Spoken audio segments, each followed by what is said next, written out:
What's good, y'all? I know it's been a minute. So I'm here at a place called Pearl Mini IVF. Came across them on Instagram and they had a more holistic approach to IVF. So I made an appointment to have a consultation today at 9. I'm just here early, waiting in my car, super nervous. And then after the consultation, they're going to be doing an HSG test on me. So they test to see if your fallopian tubes are open and functioning, and just to see if there's any blockages. So basically, you lay down with your legs up. It's like when you get a pap smear or whatever, and they stick like a catheter in your cervix with like a little balloon thing at the end of it. They insert this like really dark dye, I want to say it's blue, into your uterus and like fill it up until it like leaks into the fallopian tubes. And they have like an x-ray over, your stomach or whatever to see the liquid, how it travels inside the uterus, and to see if there's any blockages. Like if the dye like goes back into the uterus, then there's some type of blockage. If the dye goes through the fallopian tubes and out through the ovary area and into the pelvis cavity, they'll see all that, then that means everything's good to go. It's clear. I'm kind of nervous. They said that it hurts, so I'm about to pop some pillies right now, so that it kicks in by the time I do the test. Praying that everything is okay and normal and that they're open and functioning. And then we're gonna see what the next steps are after that. I think if there's time, they're gonna take blood work to see how my hormones are, and then we could talk options as far as like the different types of IVF treatment. I kind of liked how they promote more of a holistic approach to it and more natural, so that they don't use as many hormone intervention as traditional IVF, and it doesn't really mess with your body. They kind of take care of, mom before, the end goal of baby. So there's like different levels, and I want to start like at the very bottom first before we even dive into like going straight to IVF or whatever other options they have. We'll see how it goes. I'll keep you guys updated. I know it's been a while. We were just trying for the past couple of months to do everything natural. Just figured it's time to just surrender to medicine at this point. At least with this test, some people say like when you get the HSG test, a lot of women get pregnant right after because it kind of just like flushes everything out and like resets everything. So maybe that would be the case for us, and that would be awesome. We're gonna do what it takes to, start our family. So I'll keep you guys updated. Wish me luck. And yeah, thanks for following along with me.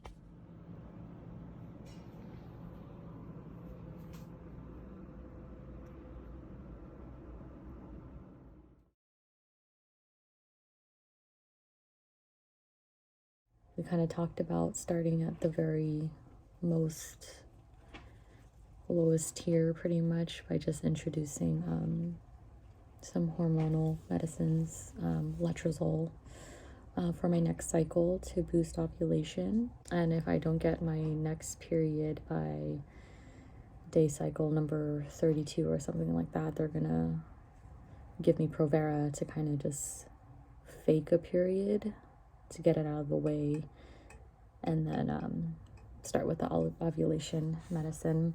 As far as doing the HSG test, I think I popped the pills a little too late, because by the time we did the test, it was still kind of uncomfortable, honestly. I'm not gonna lie. Just her going in on the cervix and the pressure of the liquid was very uncomfortable. As far as results, we were there. I could kind of see the screen, what was going on, but not really well. I didn't really know what I was looking at. It was kind of just like a blob, which I assumed was my uterus. Okay, you're just gonna feel pressure. We're just waiting for the fluid to leak through. Your uterus is full of the liquid now. And then she was just like, okay, it looks like your right tube is responding pretty well. You know, I could see it, and we have the leakage on your right ovary. Now we're just waiting for the left. And then after that, she didn't say anything else after that. And I was like, okay, ... like waiting for her to talk about the other side, and she didn't. She basically said like, okay, we're almost done. Okay, we're done. Like, go ahead and take your time to like dress up, and then meet me in my office afterwards. And I was just kind of freaking out. I was just like, okay, she didn't say anything about my left side, and I knew something wasn't right. So when I met with her in her office, she was like, okay, you know, so this is what we're working with. This is what we have. And she pulled up the images, and at first she pulled up my uterus, which was the blob, and then my uterus was off to the side a little bit. And I was like, oh, why does that look weird like that? Like, it's like T-shaped, which is normal, but it was just kind of like way to like my left side. She's like, oh, that's normal. You know, your reproductive system is basically floating inside your body, and it's like all connected by like ligaments and stuff that could be like tight or loose, so it could kind of like shift around inside. And I was like, all right, that's cool. So she's like, okay, so that's your uterus full of the liquid, and then your right side, you could see very faintly the tube. The line was kind of squiggly, you could barely see it though. She's like, it's narrow, it's there though, and we know it's there because if you look more, she kind of zoomed out. On the other side, there was like a pool of like a cloud of the liquid or whatever. So she said, because of that, we know that there's a tube leading to the ovaries, and it's open. It's very narrow, but it's there, it's open.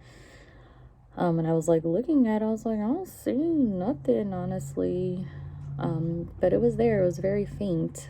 And then she was like, okay, let's go on to the other side. And she's like, now here on this side, we're not seeing anything, and that's because there's a blockage. My left side, at the very tip of the uterus on this side, say if this is it's like right there, there's a blockage, like, so it wasn't going through at all.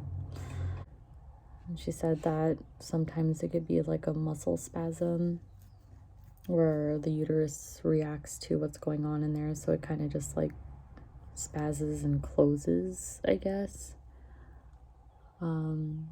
She couldn't really say that that's what it was for sure, and that just kind of scared me. I was like, okay, so how would we go about opening it?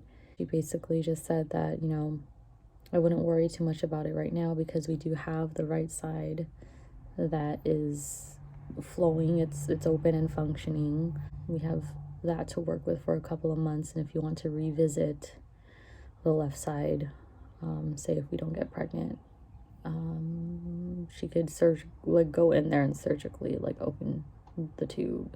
And I was like, okay, so what is that for chances of getting pregnant? She's like, it doesn't cut your fertility in half, which is great. And I was like, okay, so what if the other side is ovulating and we can't get the egg, can't get to the uterus? She's like, well, you know, your body works in amazing ways. So mind blowing. I know, I didn't know. She said that the healthy open tube can move to the other ovary and get the egg if that side is the one that's ovulating that month. Weird, crazy, I don't know, science, biology, whatever. She basically said that yes, confirmed that you have PCOS of some sort, irregular periods all over the place. And the way that I've been describing how my periods are, like here I'm thinking like, yeah, I'm ovulating for sure because I'm getting a period. And she was like, that's not always the case though, because what could be happening is there's no ovulation, but your uterus is still like collecting and building all the blood, getting ready for pregnancy. And it's just sitting there waiting, which is no period. And all of a sudden it's just like, okay, there's no egg, so I'm just gonna shed basically with no egg, which was like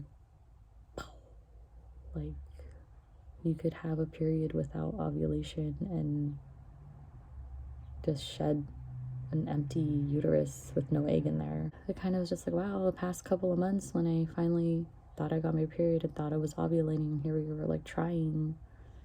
Most likely there wasn't even anything to try with, honestly, which was kind of like frustrating and sad, and it was just overwhelming. I already had my cry session with my friends that I called right after, and they kind of reassured me, like, you know, even though one of the tubes isn't working, we still have the other one that's open. It's narrow, but it's open, and there's still hope that we could get pregnant. It's possible. I looked it up, I researched it. Fallopian tube could move to either or ovary to get a good egg. So I may sound like I'm sad, which I am sad, because it's like this whole time I would have never known, you know. But it's good that now I do, and we could only go forward from here. Like, so at the same time, it's like sad, but still very hopeful. I do like the facility. They seem like they know what they're talking about, and they're very reassuring and helpful and supportive. And they basically mapped it out, what our plan is for the next couple of months. A lot of her patients, when they do the HSG flush of the fallopian tubes with this test, they end up getting pregnant within like the first 3 months or first 6 months after this test, because, you know, it flushes everything out. But with me, I only got one tube that got flushed out. So there's still a chance that maybe I'll be one of those people to get pregnant after this test. If not, we'll try the letrozole, and we'll go from there. And I kind of like how they want to be like really on top of it and like monitor the cycle to see when I'm gonna ovulate, when I'm about to ovulate, and do like a trigger shot too to make sure it happens. And last time when I did letrozole, it was kind of like the doctor was like, okay, here's the medicine, take it on these days, have sex these days, and then test for pregnancy. They didn't offer to monitor the eggs or anything to make sure it actually happened. They're kind of just like, okay, just do this. Didn't work. Gave up the medicine the second time, didn't work, and I was just like, okay, that's it, I'm done. Like, and this time around, it's not something where it's like, okay, on these days have sex. Like, I think we're going straight into IUI at this point. So after whatever day of taking letrozole, I'm supposed to come in, and Mike's supposed to go into basically turkey base me, like the IUI, like have the egg ovulated, ready to go, and then just directly insert his semen in the uterus. But yeah, that's where we're at right now. Like I said, I don't sound happy.